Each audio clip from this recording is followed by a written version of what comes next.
September 13, 1985. 38,000 feet above the Pacific Ocean, Major Doug Pearson sat in the cockpit of an F-15A Eagle climbing through thin atmosphere at an angle no fighter was designed to sustain. The aircraft shuddered as engines screamed against physics itself, pushing toward a release point that existed at the edge of what aerodynamics could tolerate. Beneath the centerline pylon hung a missile unlike any other in the American arsenal, a weapon designed not for enemy jets or ground targets but for something flying 200 miles straight up. At precisely the calculated moment, Pearson triggered the release. The ASM-135 anti-satellite missile ignited, accelerating vertically on a column of fire that punched through the stratosphere and into the vacuum beyond. 345 miles above Earth, the Salween P-78-1 satellite orbited in complete ignorance, a one-ton scientific spacecraft collecting solar data in what had always been considered an untouchable sanctuary. The missile's miniature homing vehicle separated from its booster stages, locked onto the satellite's infrared signature through a telescopic seeker, and began final approach corrections using 63 tiny rocket motors.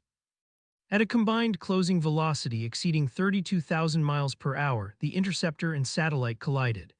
There was no explosion in the Hollywood sense, only instantaneous disintegration as kinetic energy converted both objects into 285 pieces of glowing debris. For the first time in history, an air-launched weapon had destroyed an object in orbit. The age of sanctuary in space had ended, and adversaries who had built their entire military infrastructure on the assumption of orbital immunity suddenly faced a terrifying new reality. For 2 decades, Soviet military planners had operated under a comfortable certainty. Space was neutral territory, a domain where reconnaissance satellites, communications relays, and targeting systems could function without threat of direct attack. This assumption was not mere wishful thinking, but reasoned strategic assessment based on the technical barriers that seemed insurmountable. Destroying a satellite required hitting a target traveling at 17,000 miles per hour, hundreds of miles above the atmosphere, with trajectories calculated to within seconds and fractions of degrees. Soviet Marshal Nikolai Agarkov, chief of the General Staff throughout the early 1980s, had stated in classified briefings that American ASAT capabilities were at least a decade away from operational viability, giving the USSR ample time to develop countermeasures or matching systems. Intelligence assessments from the GRU consistently reported that while the United States possessed theoretical concepts for anti-satellite weapons, the integration challenges, tracking requirements, and interception velocities involved made near-term deployment unlikely. The confidence extended beyond theoretical analysis into operational doctrine.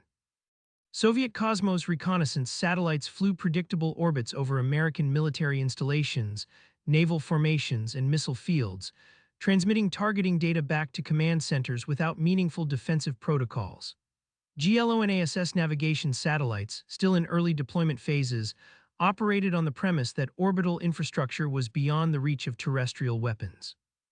This strategic blindness was compounded by what Western intelligence later termed sanctuary bias, a psychological condition where military planners become so invested in a domain's invulnerability that contradictory evidence gets systematically dismissed. When American officials began making public statements about ASAT development in the early 1980s, Soviet military journals published dismissive analyses suggesting the claims were propaganda designed to justify space militarization treaties that would lock in American disadvantage. Yet the arrogance was not entirely unjustified by contemporary standards. No nation had ever successfully engaged a satellite with a conventional weapon from an aircraft platform. The technical leap seemed genuinely impossible. The transformation of space from sanctuary to battlefield did not begin with the F-15 ASAT system, but with a far more primitive and terrifying predecessor that Soviet intelligence had catastrophically underestimated. In the early 1960s, as the first reconnaissance satellites began providing unprecedented intelligence on Soviet missile deployments and nuclear facilities, the Pentagon faced an urgent question. How could America defend against enemy satellites that would guide strikes against continental targets during nuclear war? The answer emerged as Program 437, a weapons system so radical that its very existence challenged fundamental assumptions about where warfare could occur. Beginning in 1963, the United States deployed nuclear-tipped Thor missiles on Johnston Atoll and Kwajalein Atoll in the Pacific, modified for vertical launch toward orbital targets. These were not precision interceptors but instruments of overwhelming force, mounting W-49 thermonuclear warheads with yields up to 1.45 megatons. The operational concept was simple in theory and apocalyptic in execution. When a Soviet satellite passed overhead within engagement geometry, a Thor would launch vertically, climb beyond the atmosphere, and detonate its warhead in proximity to the target. The blast effects in vacuum were different from atmospheric explosions, but no less destructive, generating intense X-ray and gamma radiation that would fry electronics, ablate solar panels, and induce structural failure through thermal shock. Between 1964 and 1970, Program 437 conducted multiple combat training launches that demonstrated feasibility, including several tests that brought warheads within lethal proximity of actual rocket bodies and satellites in low and medium Earth orbit. On May 29, 1964, the system was declared at initial operating capability, meaning nuclear-armed Thor missiles sat on 24-hour alert, ready to prosecute orbital targets on command authority from the National Command Authority. Soviet strategists knew Program 437 existed after President Lyndon Johnson publicly revealed it during a campaign speech in September 1964, yet they fundamentally miscalculated its implications. Internal Soviet assessments suggested the nuclear ASAT was too crude to be strategically relevant, requiring launch preparation times that would allow satellite operators to execute evasive maneuvers and generating electromagnetic pulse effects that would damage American satellites as well. What these assessments missed was the psychological dimension. The United States had demonstrated willingness to nuclearize space warfare, establishing a precedent that orbital infrastructure was not merely vulnerable but actively targeted in contingency planning. The nuclear approach had severe limitations that became increasingly apparent as satellite constellations grew in number and value. Detonating megatons in orbit risked cascading damage to friendly spacecraft, violated emerging international norms, and generated political fallout that constrained operational flexibility. What the American defense establishment needed was a precision system capable of selectively destroying individual satellites without collateral effects, a weapon that could be used in limited conflicts below the nuclear threshold.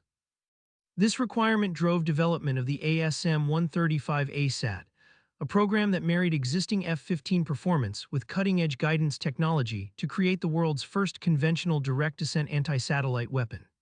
The system's architecture reflected lessons learned from ballistic missile defense programs and aerospace intercept studies conducted throughout the 1970s. The missile itself was a two-stage solid fuel design measuring 18 feet in length and weighing 2,600 pounds at launch. The first stage, a modified AGM-69 SRAM motor, provided initial boost out of the dense lower atmosphere. The second stage accelerated the weapon into exoatmospheric trajectory, achieving velocities exceeding 11,000 miles per hour. But the revolutionary component was the miniature homing vehicle, a 50-pound autonomous interceptor that separated from the booster stages and prosecuted the final engagement phase independently. The MHV carried no explosive warhead because at orbital closing velocities, kinetic energy alone was sufficient to vaporize any satellite. Its guidance system used a long-wave infrared telescope cooled to cryogenic temperatures, allowing it to detect and track the faint heat signature of satellites against the absolute cold of space. 63 small hydrazine thrusters arranged around the vehicle's body provided omnidirectional maneuvering authority, enabling course corrections during the terminal approach phase that lasted mere seconds. The entire engagement sequence, from F-15 launch at supersonic speed and high altitude to satellite impact 200 miles higher, required coordination between ground-based tracking radars, onboard inertial navigation systems, and autonomous terminal guidance algorithms that represented the cutting edge of 1980s aerospace technology. The F-15 platform itself was critical to the system's effectiveness in ways that Soviet analysts initially failed to appreciate. The Eagle's sustained climb capability allowed it to reach launch altitudes above 38,000 feet, while maintaining sufficient energy for the dramatic zoom climb maneuver required to optimize missile trajectory. Unlike ground-based launchers that telegraphed intentions through hours of visible preparation, the F-15 ASAT could be launched from any suitable airfield with minimal notice, providing strategic ambiguity about American intentions and complicating Soviet satellite protection planning. The aircraft's advanced avionics, including the APG-63 radar and central computer, handled pre-launch calculations for intercept geometry based on real-time satellite tracking data fed from ground stations and early warning networks. Operational procedures called for the F-15 to accelerate to Mach 1.5 and execute a 3.5G pull-up into a steep climb angle exceeding 65 degrees, releasing the missile at the apex of this ballistic arc to maximize the weapon's kinetic energy and altitude potential. The physical stress on both aircraft and pilot was extreme, pushing the F-15's structural limits and requiring pilot proficiency in flight regimes never contemplated during the aircraft's original design. Test programs conducted between 1982 and 1985 involved 17 captive carry missions, where inert ASM-135 missiles were flown through realistic engagement profiles without actual launch, validating aerodynamic models and proving the aircraft could survive the asymmetric loading of the massive pylon-mounted weapon. These tests took place at the Western Test Range, operating from Vandenberg Air Force Base in California, where radar tracking stations and telemetry networks could monitor every phase of the intercept sequence. By mid-1985, the program had accumulated sufficient data to attempt a live engagement against a real orbital target, leading to the selection of Solwind P-78-1 as the designated sacrifice.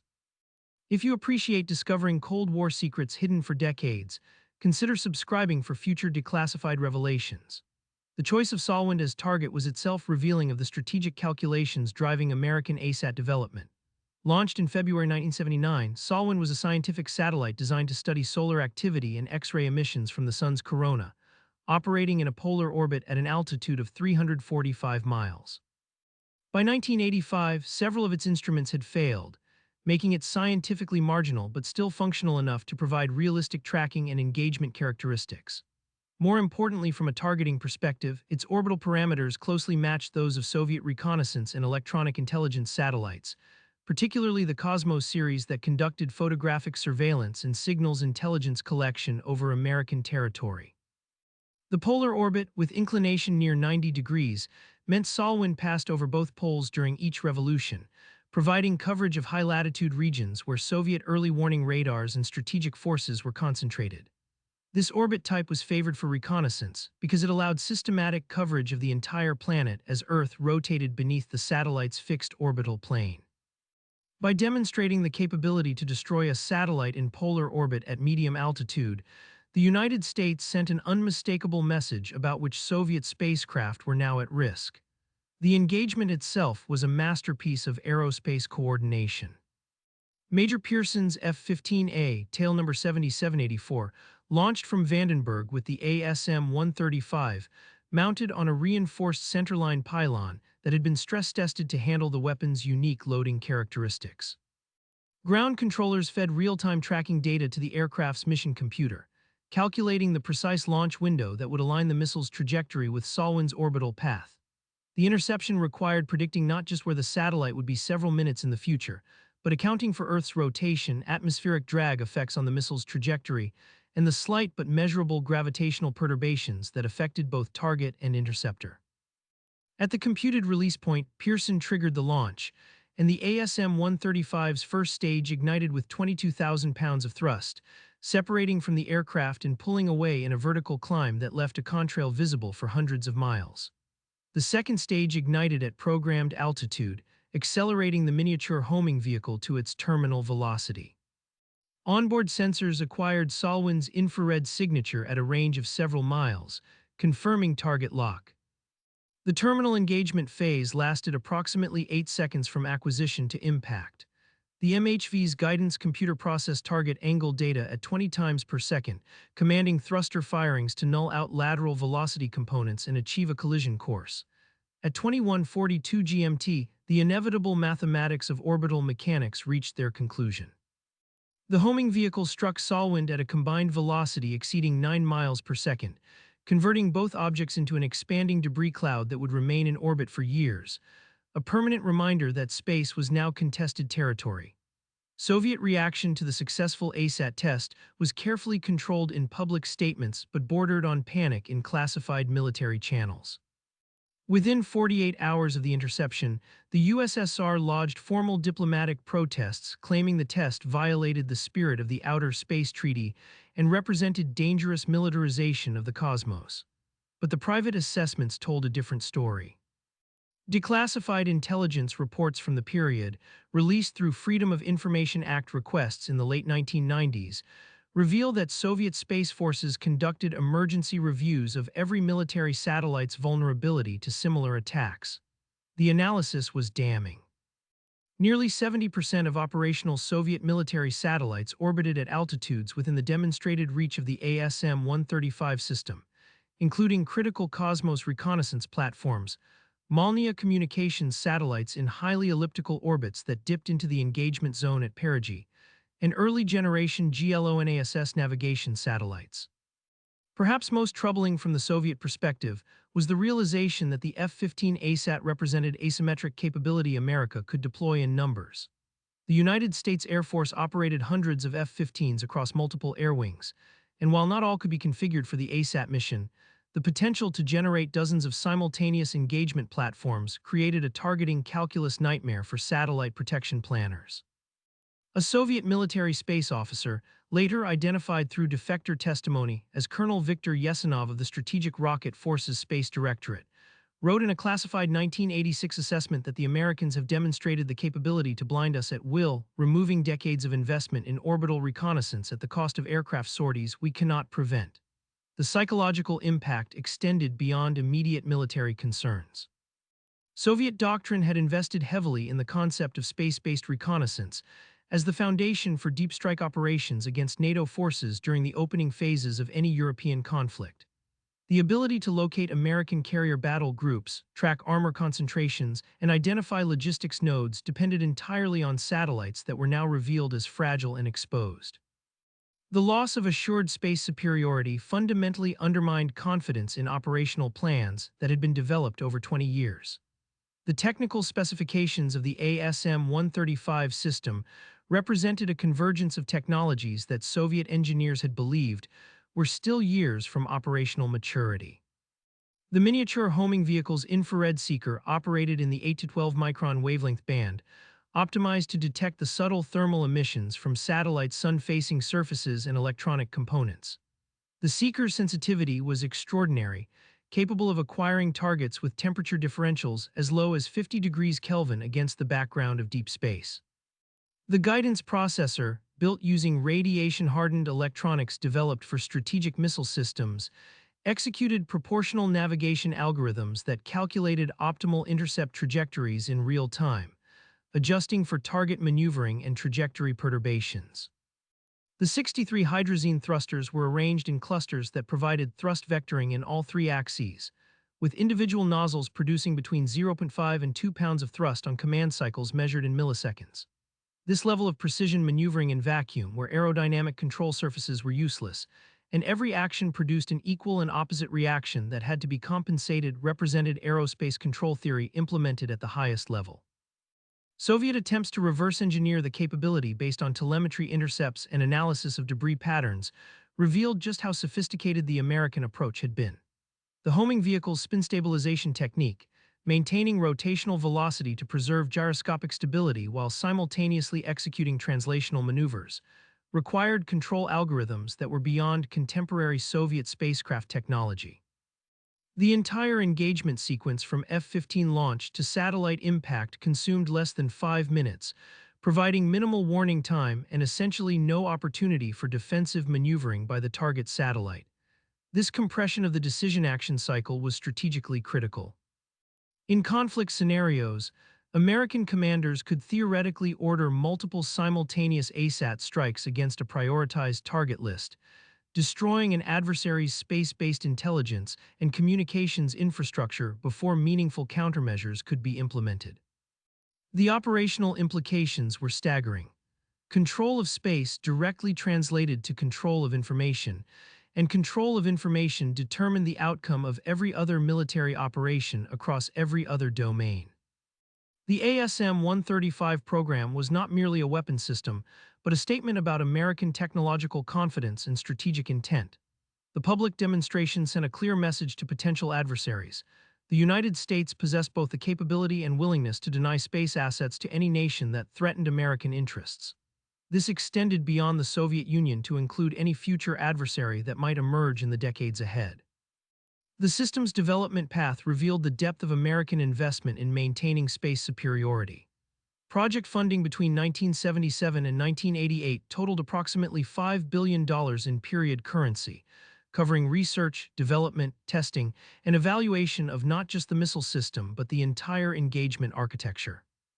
This included upgrades to ground-based tracking radars at multiple sites across the Pacific and continental United States, development of dedicated mission planning software that could calculate intercept geometries for arbitrary target orbits, and training programs that qualified dozens of Air Force pilots in the extreme flight regimes required for ASAT launch profiles. The program established a space surveillance network of ground-based radars and optical telescopes that tracked every object larger than 10 centimeters in low Earth orbit, maintaining a constantly updated catalog of orbital elements for potential targets. This surveillance infrastructure provided the foundational data necessary for engagement planning, allowing military commanders to know at any given moment which satellites were passing over sensitive areas and which could be prosecuted if conflict escalated. The existence of this targeting infrastructure was itself a form of strategic messaging. America was watching, cataloging, and maintaining the ability to act decisively against orbital threats.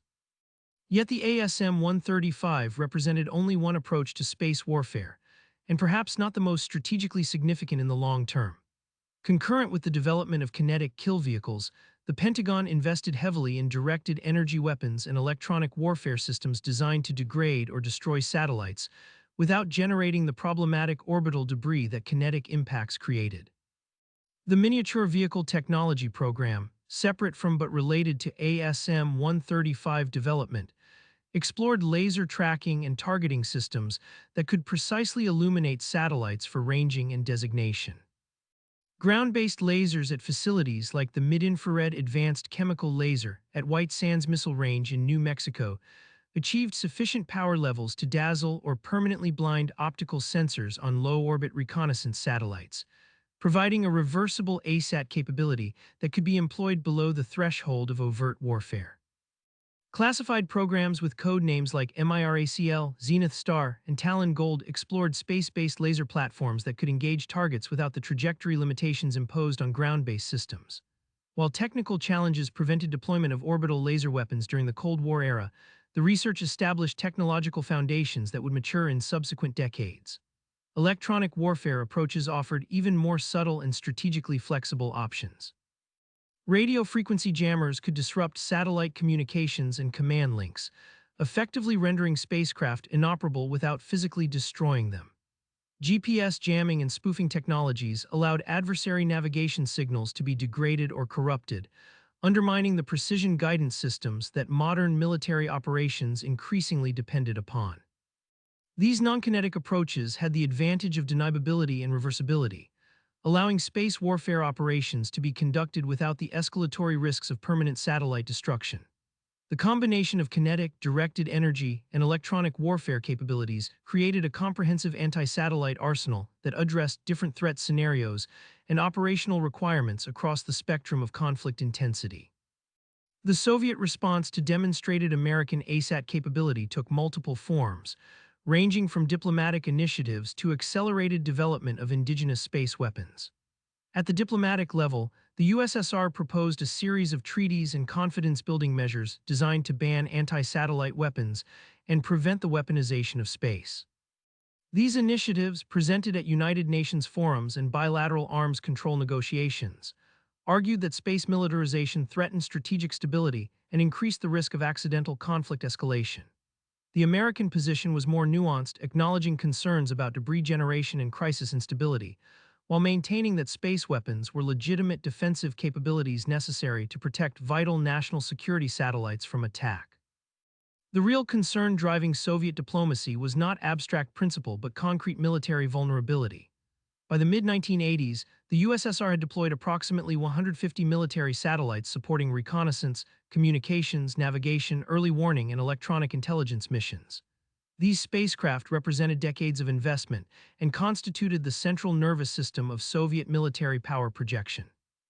The loss of space-based reconnaissance capability would leave Soviet forces effectively blind to American carrier movements, bomber dispersal patterns, and missile deployment changes, removing the targeting data necessary for preemptive strike options that formed the core of Soviet nuclear war planning.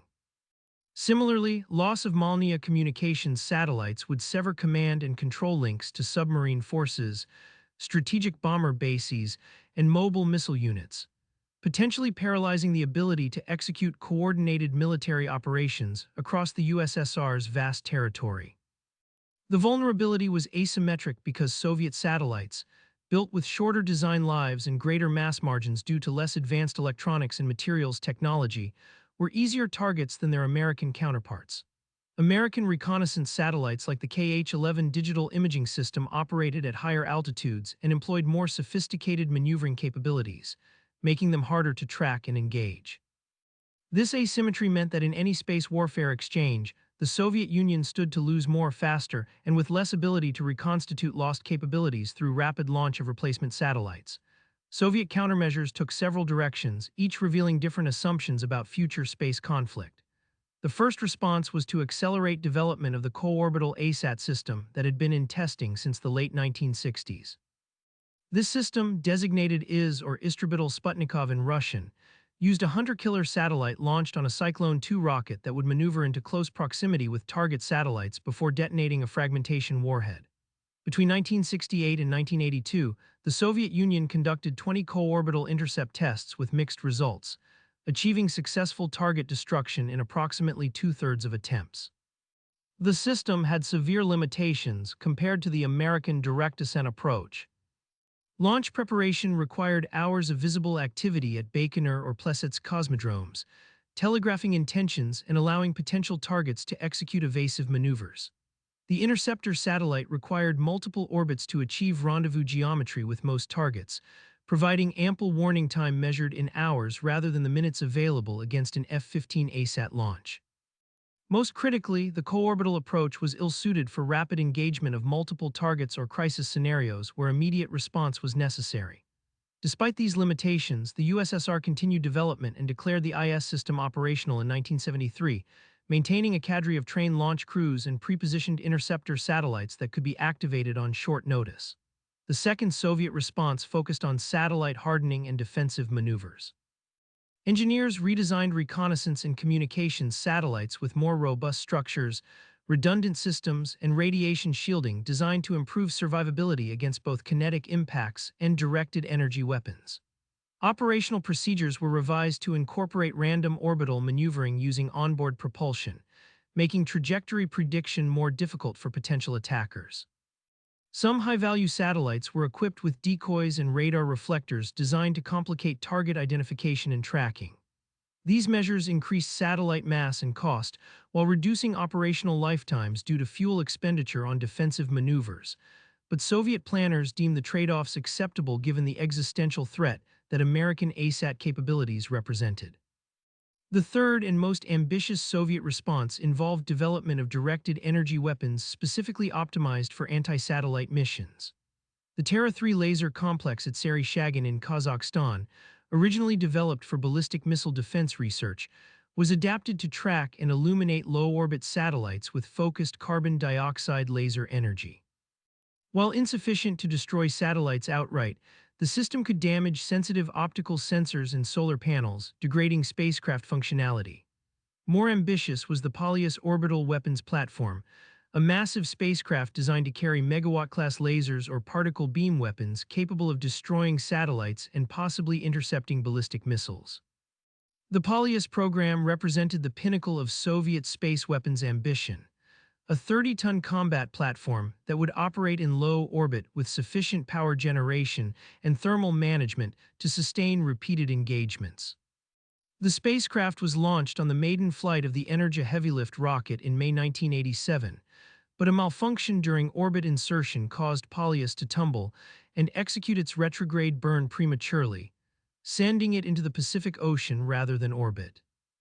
The failure effectively ended Soviet dreams of deployed orbital battle stations, a victim of the technical complexity and enormous resource demands that space weapons systems imposed. These programs collectively demonstrated that while the Soviet Union possessed sophisticated aerospace engineering capabilities, the American lead in guidance systems, miniaturization, and integration of space and air power platforms provided decisive advantages in ASAT warfare. The F-15 ASAT could be launched on short notice from dispersed bases, prosecute targets within minutes, and be recovered for reuse, while Soviet systems required conspicuous launch preparations, longer engagement timelines, and single-use interceptors that consumed entire rockets for each mission. The asymmetry was strategic as well as technical, reflecting deeper differences in how the superpowers approached military space operations. The broader implications of demonstrated anti-satellite capability extended far beyond the bilateral competition between the United States and Soviet Union. The 1985 Solwind intercept fundamentally changed international perceptions about space as a domain of warfare. Prior to that demonstration, space had been treated in practical terms as an arena of competition but not direct combat, where satellites maneuvered and jockeyed for orbital positions but did not actively engage each other. The successful kinetic kill removed any remaining illusions about sanctuary in orbit. Military planners worldwide recognized that future conflicts between advanced nations would almost certainly include space warfare as a critical dimension, potentially preceding and enabling operations in terrestrial domains. This recognition drove proliferation of space surveillance capabilities and counterspace technologies far beyond the superpowers. China initiated serious work on anti-satellite systems in the late 1980s, leading to the controversial 2007 test destruction of the Fengyun 1C weather satellite that generated more than 3,000 pieces of trackable debris, and effectively demonstrated Chinese ASAT capability at ranges extending to medium Earth orbit. India conducted its own ASAT test in 2019, destroying a low-orbit satellite with a direct descent missile launched from Kalam Island, joining the exclusive club of nations with proven kinetic intercept capabilities. Even smaller nations and non-state actors recognized that space operations represented both opportunity and vulnerability, leading to investments in capabilities ranging from ground-based laser dazzlers to cyber attacks against satellite ground stations. The diffusion of ASAT technology created new strategic instabilities and arms race dynamics that persisted long after the Cold War ended. The economic dimensions of space warfare capability were equally significant. Satellites represented enormous capital investments, with modern reconnaissance, communications, and navigation spacecraft costing hundreds of millions to billions of dollars each when accounting for development, launch, and operational expenses. The prospect of these assets being destroyed in conflict created powerful incentives for both defensive measures and deterrent postures. Insurance markets for commercial satellites developed risk models incorporating probability of attack during regional conflicts, driving up costs and potentially limiting civilian space commerce during periods of tension. Military space budgets expanded dramatically to fund redundant constellations, hardening measures, and rapid reconstitution capabilities designed to ensure mission continuity even after initial losses. The United States Space Command, established in 1985 coincident with the successful ASAT test, received expanding authorities and resources to coordinate space defense and offensive operations across service branches. By 2019, space warfare had become sufficiently important that the United States established a separate space force as an independent military service, reflecting recognition that orbital operations required dedicated organizational focus and specialized expertise. The elevation of space to domain equivalency with air, land, sea, and cyber operations marked the culmination of strategic thinking that began with those early ASAT programs of the 1960s and achieved operational validation with the ASM-135 intercept of Solwind. The intellectual journey from viewing space as benign observation platform to treating it as contested warfighting domain represented one of the most significant strategic transitions of the late 20th century. The technical lessons learned from ASM-135 development informed subsequent American space weapons programs, even after the direct descent ASAT was terminated in 1988 due to congressional budget restrictions and arms control concerns. The miniature homing vehicle technology migrated into ballistic missile defense programs, particularly the brilliant Pebbles concept of the Strategic Defense Initiative that envisioned constellations of small space-based interceptors. The precision guidance algorithms developed for satellite intercept found application in hypersonic weapon programs, where engaging maneuvering targets at extreme velocities required similar computational approaches. The integration of ground-based tracking networks with airborne launch platforms established architectural patterns that influenced development of Aegis ballistic missile defense and THAAD systems, which employed similar kill chain concepts adapted for different threat sets. Perhaps most importantly, the ASM-135 program validated the feasibility of hit-to-kill interception using kinetic energy alone, without need for explosive warheads or nuclear effects.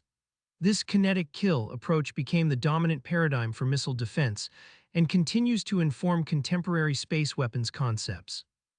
The engineering confidence gained from successfully destroying Solwind at 345 miles altitude, with a 50-pound vehicle traveling 11,000 miles per hour, provided proof that precision guidance technology had matured to the point where seemingly impossible intercepts were not only feasible but reproducible and operationally relevant.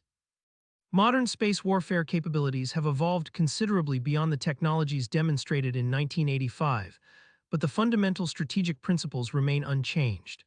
Control of space translates directly into military advantage in every other domain because contemporary warfare depends absolutely on satellite-enabled capabilities. Precision strike weapons require GPS navigation signals to achieve their advertised accuracy.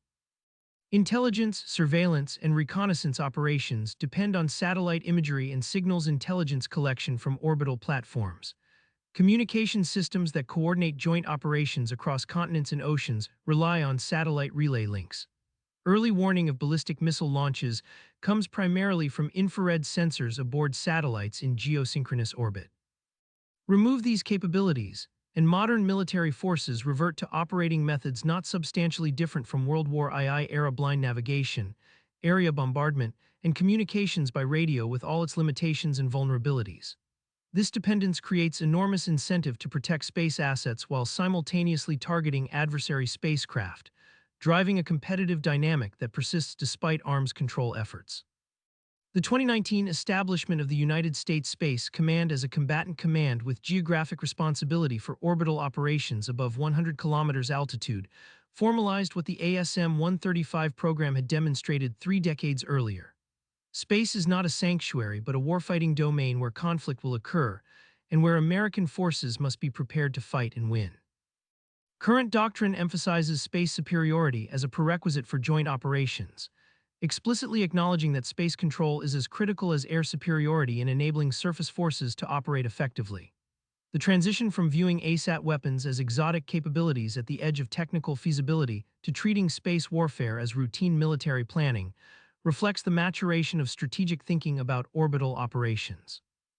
The proliferation of counterspace capabilities beyond the United States and Russia has created a multipolar space warfare environment qualitatively different from Cold War bipolar competition. China's 2007 ASAT test not only demonstrated technical capability, but signaled strategic intent to challenge American space dominance. Subsequent Chinese developments include directed energy weapons capable of dazzling or blinding satellite sensors, cyber capabilities targeting satellite ground stations and control networks, and a growing constellation of satellites with potential proximity operations capability that could be used for inspection, servicing, or attack missions. Russia has continued developing co-orbital interceptors and deployed ground-based electronic warfare systems like Tirada-2 and Pol-21, specifically designed to jam military satellite communications in various frequency bands. The Noodle Direct Descent ASAT system, successfully tested multiple times since 2014, provides Russia with capabilities similar to the retired American ASM-135, demonstrating that kinetic intercept technology has matured and proliferated across potential adversaries. India's 2019 mission Shakti ASAT test established a fourth nation with proven kinetic anti-satellite capability, and public statements from Indian defense officials suggest development of more advanced systems targeting higher orbital regimes. Even nations without dedicated ASAT programs possess latent capabilities through dual-use technologies.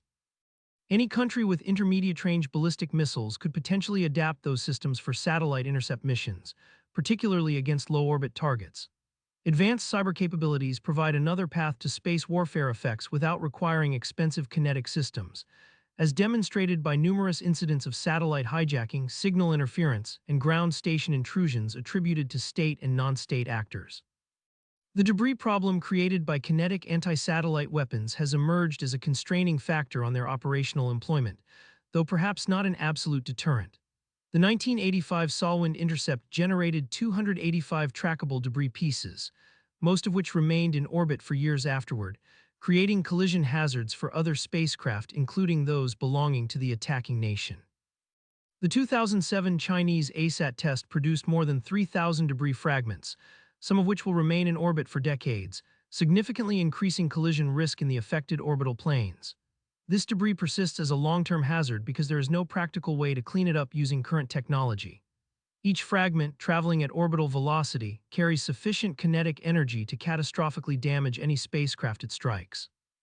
The possibility of cascading collisions, where debris from one impact creates more debris that triggers additional collisions in a runaway process known as Kessler syndrome, threatens to render certain orbital regions effectively unusable. This has led to increased emphasis on non-kinetic ASAT approaches that achieve reversible or temporary effects without generating persistent debris. Electronic warfare systems that jam or spoof satellite signals, cyber attacks against ground control infrastructure, and directed energy weapons that degrade components without catastrophic breakup all offer space warfare capabilities with reduced debris generation. However, the strategic calculation during actual conflict may favor kinetic weapons despite debris concerns if the immediate military advantage of destroying critical enemy satellites outweighs long-term orbital sustainability considerations. A nation facing conventional military defeat might rationally decide that generating orbital debris is an acceptable cost for eliminating the space-based reconnaissance and communication systems enabling enemy operations. This possibility ensures that kinetic ASAT weapons remain relevant despite environmental concerns, particularly for nations that assess they have less to lose from orbital debris than from military defeat in terrestrial domains. The integration of space warfare into broader military planning continues to deepen as dependence on satellite-enabled capabilities increases rather than decreases. Modern precision strike weapons like the Joint Direct Attack Munition require continuous GPS signals throughout their flight to achieve published accuracy of less than 10 meters. Communication systems for beyond line-of-sight coordination between headquarters and forward units depend on satellite links that cannot be easily replaced by terrestrial alternatives given the ranges involved. Intelligence collection relies heavily on satellite imagery with resolution sufficient to identify individual vehicles and weapon systems, providing targeting data that cannot be obtained through other means. Early warning of ballistic missile launches comes primarily from the space-based infrared system constellation of satellites in geosynchronous orbit that detect missile plumes in boost phase. Naval operations over open ocean depend on satellite communications and navigation in the absence of terrestrial infrastructure. All of these dependencies create vulnerabilities that adversaries can exploit through counterspace operations. The strategic implication is clear. Future conflicts between advanced military powers will begin with efforts to degrade or destroy enemy space capabilities, potentially minutes or hours before overt hostilities commence in terrestrial domains. Space warfare will not be a sideshow to terrestrial conflict, but the opening phase that shapes everything that follows.